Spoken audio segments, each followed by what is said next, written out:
Hey, you! We need to talk about our truth, wrong killings, whatever we're calling them these days. I'm Andy. I'm Adam. And this is the news. What are we doing? We don't usually do that together. I like that, though. What a strange situation this is. But yes, so wrong killings for the second consecutive week is the talk of the wrestling town.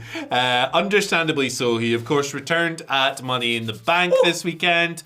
It was like 6-7 days after he tweeted that WWE was letting him go. It caused all kinds of kerfuffles and ruckuses. Oh, and it did. Shenanigans and kerfuffles online. But there's a big new report that has dropped since Andrew was here yesterday covering the story with a bunch of new details coming to you from Fightful Select, who have been on the money with lots of stuff relating to this story, and they've been at the forefront. I bet you, like Sean Rossap, saw what happened, was like, oh, that's cool. That's a lot of work on Sunday, isn't it, for me? Yeah. He's like, I'm going to have to spend all of Sunday on Twitter shouting at people who think it's a work.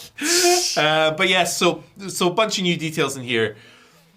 I mean, we're going to be talking about this all week, I think. Yeah. But we'll kick this one off by talking about how, at one point, basically Nick Khan stepped in to handle the negotiations for this. So Fightful say that a higher up in WWE who they spoke to yesterday has confirmed that Nick Khan jumped in and went, "Hello, Ron, let's sort this out," after hearing the response to his release or not renewing his contract. Whatever. Nick Khan took over. Apparently Ron he's going by Ron Killings now. Yeah. Might as well just call him Ron. Big Ron. Let's do it. Big Ron. I love Big Ron. He had initially they tried to get hold of him, but he didn't take the calls. He didn't entertain the calls initially. I mean, to be fair, if I'd just been told we're not renewing your contract for a couple of days, I'd probably be quite raw as well. Yeah, I think I've got mixed emotions on this because I feel like on the one hand it's a very good business ploy of like, just who? No, Yeah. until Nick Khan rings me, I'm not going to answer my call. Or he could be like me, see someone phoning and go, "It's 2025. What are we doing?" Yeah. I don't talk to people on the phone. Yeah, come on. Especially if I don't know the number. I'm like, well, goodbye forever. Yeah, I'm blocking that number if it's unknown. But it's a power play. Yeah. Yeah, but like if I get told I'm effectively being fired and you phone me, I'm probably going to go, no, screw you Yeah, as you well. don't really want to have chats about like merch sales or whatever. Might need to blur those middle fingers out, Ryan. Sorry about that. It's a bit early in the video for that kind of behaviour. But yeah, then Nick Khan, who is the president of WWE, is far above Triple H. He took over. Things opened up a little bit.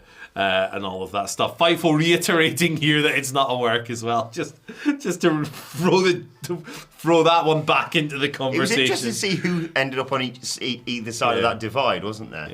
Yeah, it was quite interesting. Because like JD from New York was like, it's not a work. Obviously, they're listening to the reaction. I mean, it's one of these things where I didn't want to jump into this work debate so early. For me, right, I think it's not believable that the idea that it would be a work is completely unbelievable to me. Because what's the benefit?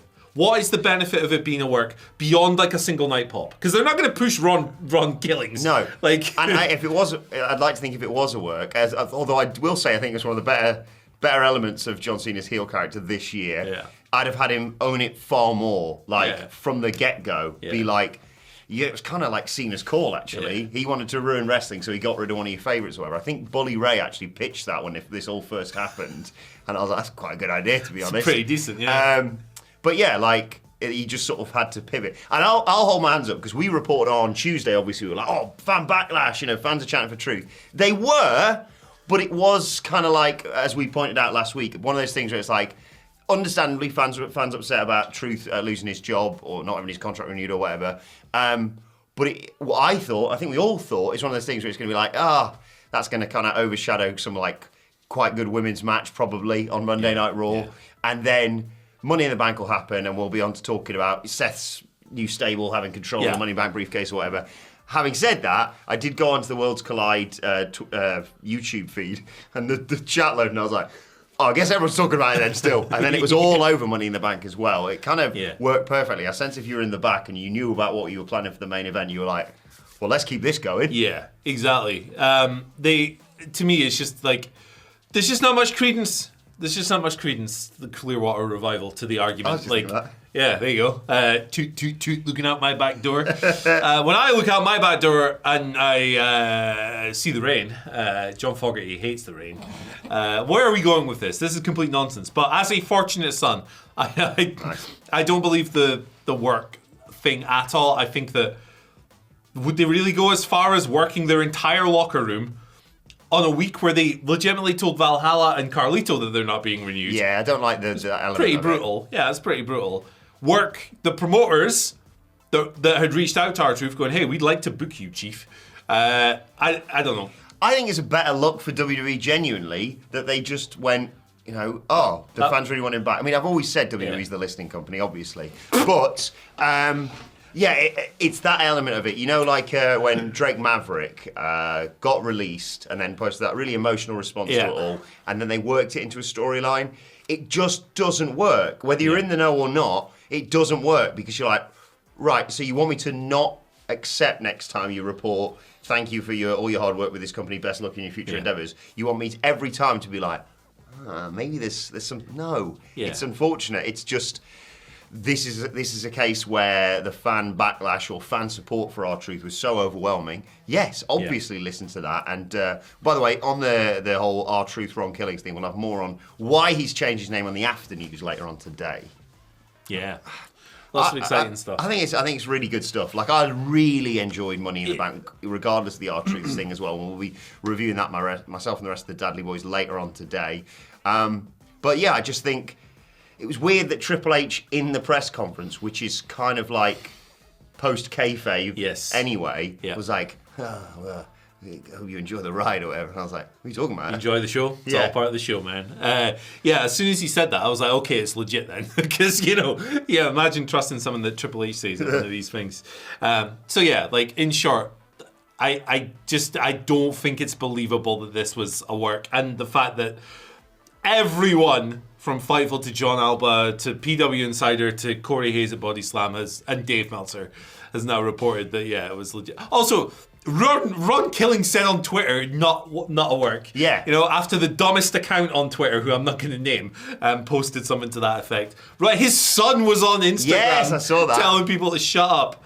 It's like, come on, not everything is a masterful gambit, sir. But yeah, there's some more information in this report as well. It's not just us spitballing, although there is a lot of that.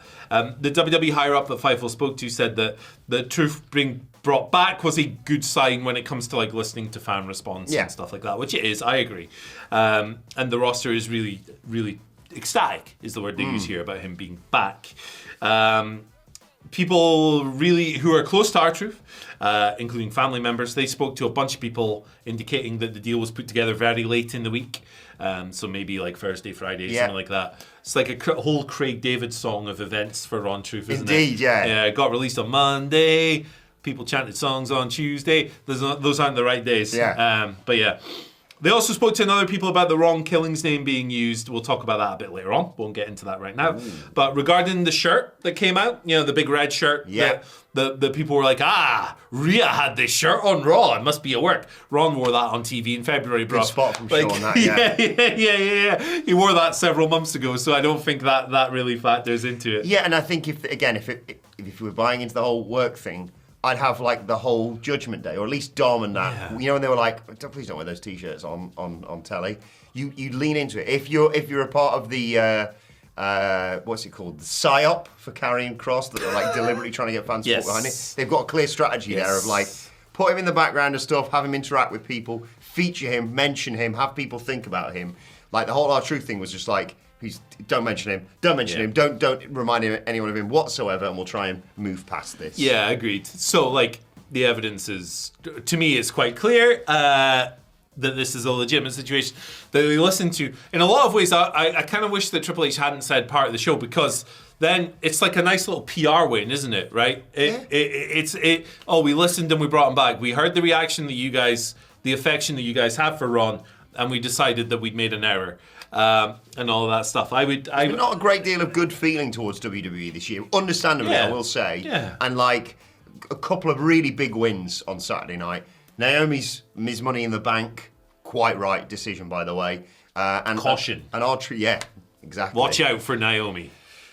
She's going to be incredible. It's weird to think that, because I saw someone tweeting as much over the weekend saying, we forget that Naomi has been a world champion in the past. Disregarding that, this is her best year yet, I'd say, within WWE. And if she does win the belt, she's probably going to have to cross paths with Charlotte Flair at some point because that's how it works.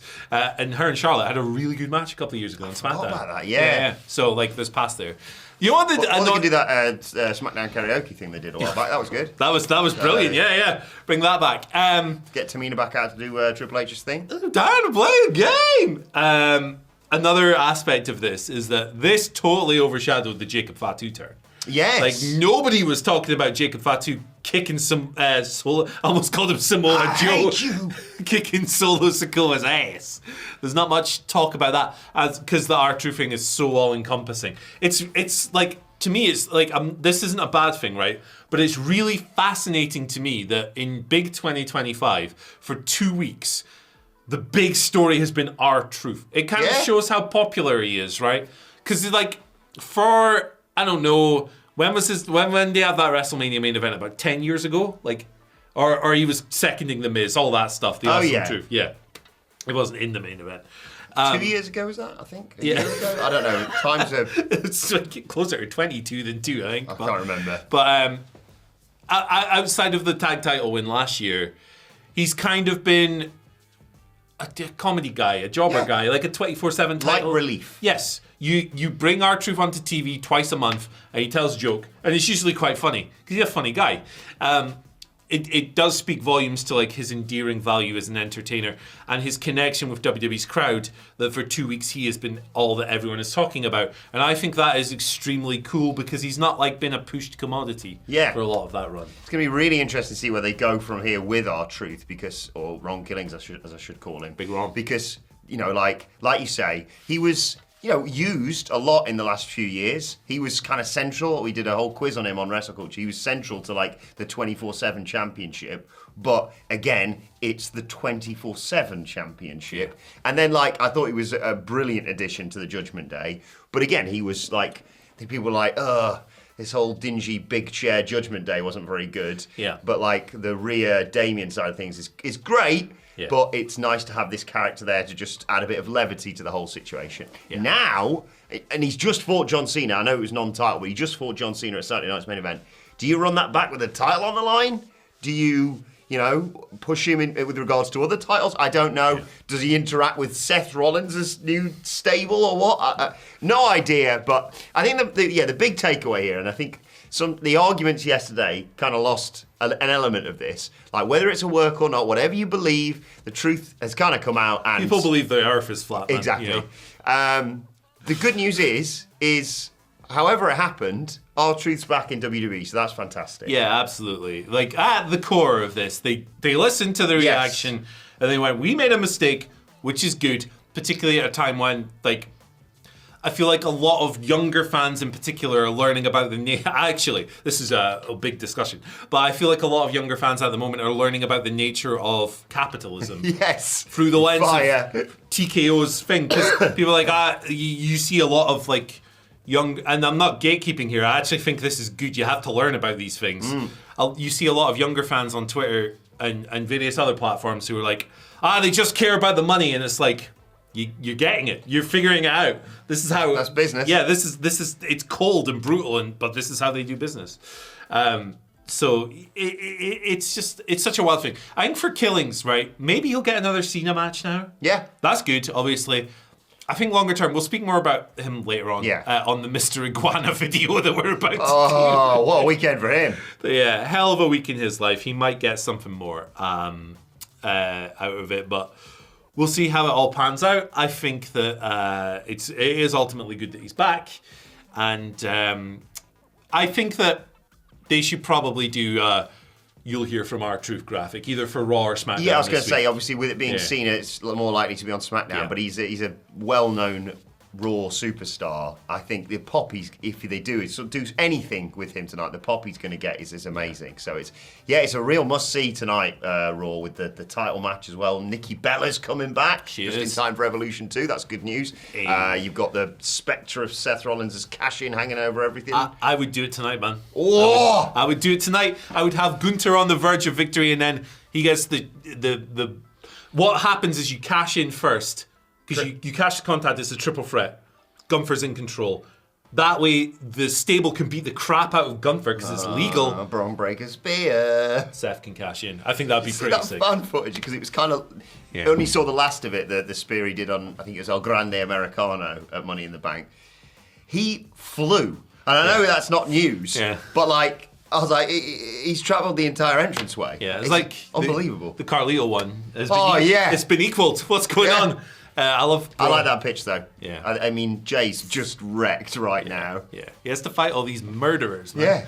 And Logan Paul. Hey, nice society moonsault, I'll say that. Yeah. And the drone stuff was cool. Yeah. It was, to be fair. Right, you know what else is cool? The video that's on your screen right now. Back later with more Bron killing stuff. More news, the algorithm, Big Al. We've spoken about Big Ron. Big Al. You're going to love this. We're going to do some lizard stuff next. Yes! Mr. Iguana, let's go. Iggy Iguana. Bye. Bye.